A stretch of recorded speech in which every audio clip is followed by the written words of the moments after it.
Hello everyone, and welcome to my Young and Restless official. I hope everyone is having a wonderful day. Before we begin, please hit the subscribe button and give this video a thumbs up. As Audra drinks alone in the jazz lounge, Holden approaches and says it looks like she could use some company. She informs him that she's waiting for someone, so he should move along. He assumes she's waiting for Nate's new rival, Kyle. Annoyed, Audra tells him this is none of his business. Besides, it's not what he thinks. He starts speculating on what they could be discussing. She says this is boring. She wants to forget what happened between them in LA, but he keeps showing up and making it harder. Kyle reassures Claire and Kyle walk into the athletic club, chatting about her learning something new from her grandmother daily. Some cocky new exec at the company was trying to mansplain a real estate deal to Nikki without realizing she set it up. Claire's famished and looks around for a seat, but Kyle explains that he needs to meet Audra briefly in the lounge to go over a proposition. She doesn't see why they need to delay their date for Audra. Kyle is sure this is a sign that Audra has taken the bait and won't be able to resist bragging about what she's up to. Then he can take that information and turn it against her. Kyle's sure this is the simplest way to neutralize Audra. Claire seems unconvinced and wonders if she should tag along and referee. Her boyfriend would love that, but is sure that Audra will be more candid if it's one-on-one. That's what has Claire worried. Kyle promises there is nothing to worry about and he'll be back before she knows it. Claire are entering the lounge. Kyle spots Audra and Holden together. When he interrupts, Audra explains they both live at the club, so it's hard not to cross paths. Holden takes the hint and heads upstairs. Kyle assumes that Holden is still eager to revive his business history with Audra. She suggests he not read anything into that. Kyle admits he was surprised by her text, especially since she keeps warning him that she will blow him out of the water. "I just love to shake things up," Audra says. She explains there is already a lot of buzz about how Vibrante could be a real game-changer for the industry. Kyle hasn't been hearing it. Audra explains that if they're smart, they can control the narrative by playing up the competition between their companies. "We make it the perfume war of the century," she suggests. "Everyone will want to check out the products and the battles for beauty. They can exploit their acrimonious past and be the new McDonald's versus Burger King, hiring influencers to argue about them." More, Melrose Place stars now. Kyle admits this is intriguing, but it benefits Vibrante, not Jabot.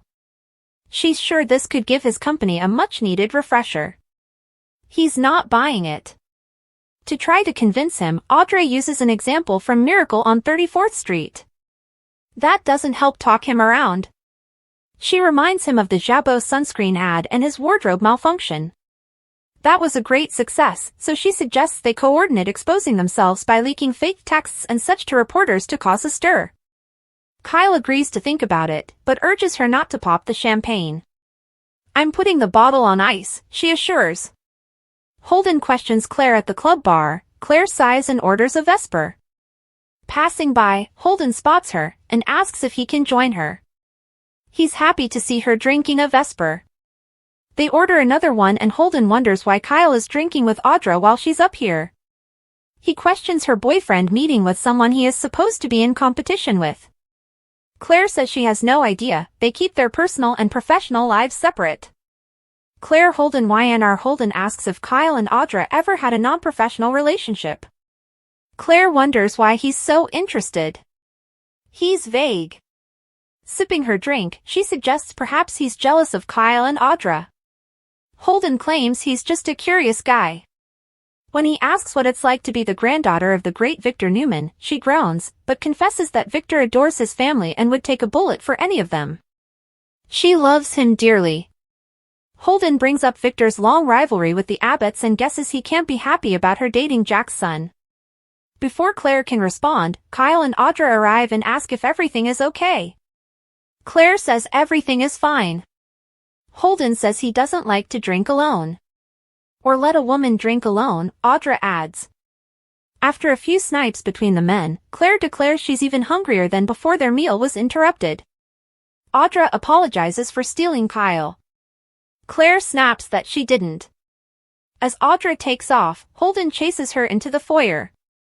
He asks her to clarify if she's actually planning to work with Kyle or set him up to fail.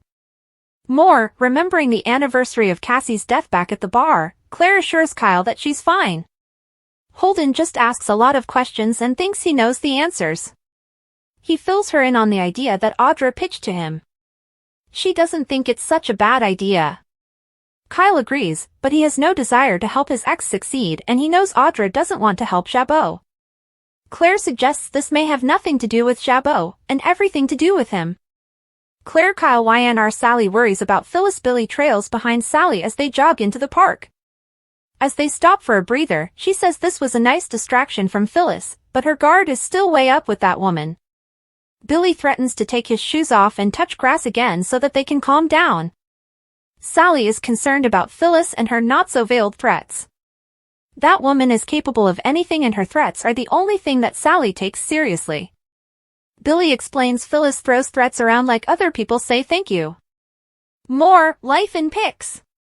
Jason Thompson's son Bowie. Sally reminds Billy that things are even worse because Phyllis is in mama bear mode and out to protect Daniel. She had to deal with this once when Phyllis came after her because of Summer. Billy promises that Phyllis will have to come through him first. Although she appreciates his gallantry, Sally can handle that woman herself. He assures her their company will launch and they needn't worry about Phyllis.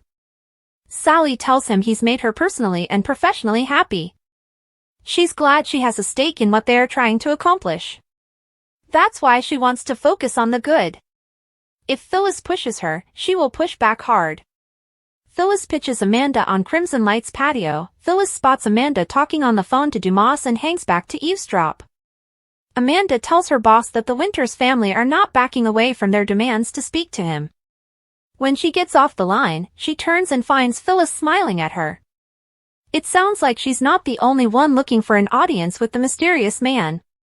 The lawyer doesn't appreciate her spying. Her friend says it was just serendipity and begs again for a chance to speak to Dumas, confident she can change his mind. Amanda will not risk.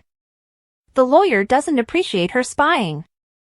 Her friend says it was just serendipity and begs again for a chance to speak to Dumas, confident she can change his mind. Amanda will not risk her new and lucrative job for her. As they get a table, Phyllis asks why this Dumas guy is obsessed with hiding in the shadows. Her friend shoots back by asking why she's obsessed with going after him. Everything I'm doing now, I'm doing for my son, Phyllis insists. Daniel needs to find some peace and passion in his work again. Amanda feels for Daniel and knows that her friend needs something to focus on too. But what is her agenda with Dumas? Phyllis Amanda YNR Phyllis admits she does have an agenda and it will blow her mind. She asks if Dumas is planning a corporate takeover of Chancellor. If he is, then she's all for it. She'd love to see Victor and Nikki fail after what they did to her and Billy. Amanda assumes that she wants Dumas to put her in charge of the company if he manages to wrangle it away from the Newmans. Phyllis feels this is achievable. Amanda thinks this sounds brazen and inspired, but she doesn't think she has a shot at changing her boss mind.